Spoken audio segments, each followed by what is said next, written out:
สบายดีข้าพเจ้าเองอำไพบุญมณีว่ามื้อนี้ข้าพเจ้าจะมาบอกวิธีการสร้าง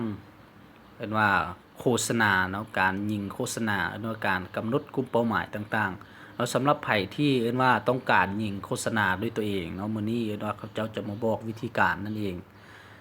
ว่าถ้าเราจะยิงโฆษณาเนาะให้เราเลือกโพสต์ที่เราต้องการยิงโฆษณา โพสต์เราก็ต้องโพสต์ปะไว้ก่อนเนาะฉะนั้นการยิงโฆษณาเนาะ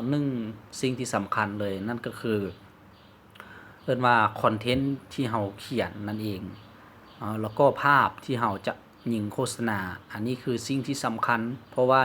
าคอนเทนต์จะเป็นสิ่งที่ดึงดูดลูกค้าเนาะให้เขาเข้ามาหาเราเนาะให้เขาอ่านเนาะภาพก็คือกันเนาะภาพจะเป็นตัวที่ว่าเฮ็ดให้ลูกค้าเนาะสนใจเนาะธุรกิจของเราหรือว่าสนใจสินค้าผลิตภัณฑ์ของเรานั่นเองเนาะว่ามื้อนี้สมมุติว่าข้าพเจ้าจะยิงโฆษณาโพสต์ตัวนี้เนาะสมมุติว่าตัวนี้เนาะเกี่ยวกับธุรกิจของงานสัมมนาของเราเนาะข้าพเจ้าก็เข้าไปที่โปรโมทโพสต์เนาะคลิกเข้าไปบนโปรโมทโพสต์เนาะแล้วบัดนี้ให้เรามาเบิ่งบอนที่ว่ามันบอกว่าคนที่คุณเลือกเนาะผ่านการกำหนดกลุ่มเป้าหมายให้เรามาคลิกบนที่สอนี่เนาะประกาศในบนแก้ไขนี่นั่นมันจะเห็นบนว่าภูมิภูมิภาคเนาะแล้วก็หรือที่อยู่นั่นเองให้เราคลิกไปบนที่อยู่เนาะที่อยู่นี่ก็ความหมายก็คือเราเลือกเนาะเลือกบนที่เราจะยิงเนาะนั่นเองเนาะเราอาจจะยิงทั่วประเทศลาวบ่หรือว่าอาจจะยิงเฉพาะนครหลวงจันทร์แต่ว่าข้าพเจ้าเนาะอยากบอกว่าให้ยิงเฉพาะแขงที่ท่านอยู่นั่นเองเนาะถ้าเราจะไปจัดงานอยู่ใส่ให้เรายิงอยู่บนนั้นเนาะบ่แม่นว่าให้เรายิงไปทั่วประเทศถ้าว่ายิงแบบนี้ก็จะเฮ็ดให้บ่ได้ประสิทธิภาพเนาะสมมุติว่าข้าพเจ้าจะจัดงานหรือว่ามันมีงานมีธุรกิจนำเสนออยู่ที่นครหลวงจันทร์ข้าพเจ้าก็กำหนดเนาะให้ตัวนี้ซูมเข้าเนาะเอาที่เวียงจันทน์นี่นั่นเองเนาะเอากวมที่เวียงจันทน์หลังจากนั้นเนาะเฮากวมเวียงจันทน์เรียบร้อยแล้วก็ให้เฮาเนาะกดบันทึกเนาะบันทึกไว้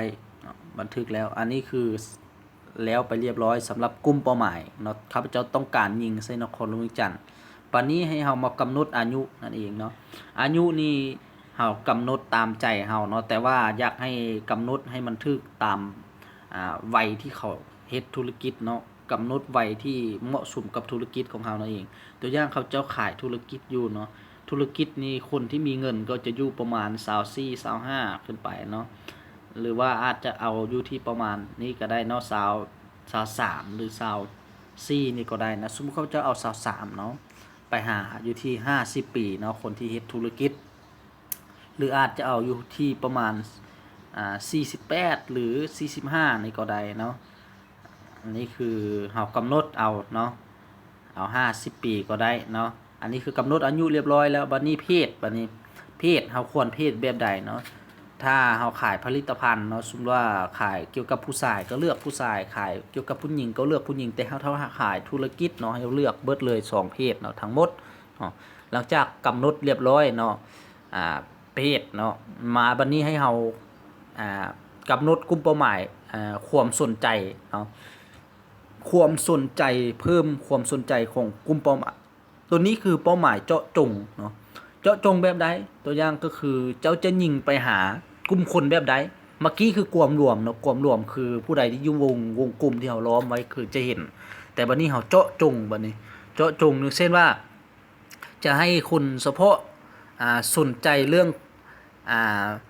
สร้างรายได้เรื่องออนไลน์เนี่ยเราก็เขียนคำว่าออนไลน์เข้าไปมันก็จะเด้งขึ้นมาในการโฆษณาออนไลน์การช้อปปิ้งออนไลน์หรือว่าออนไลน์นะอีกเนาะคนที่สนใจเรื่องออนไลน์มันก็จะเด้งมาหรือคนที่สนใจเรื่องความงามเนาะ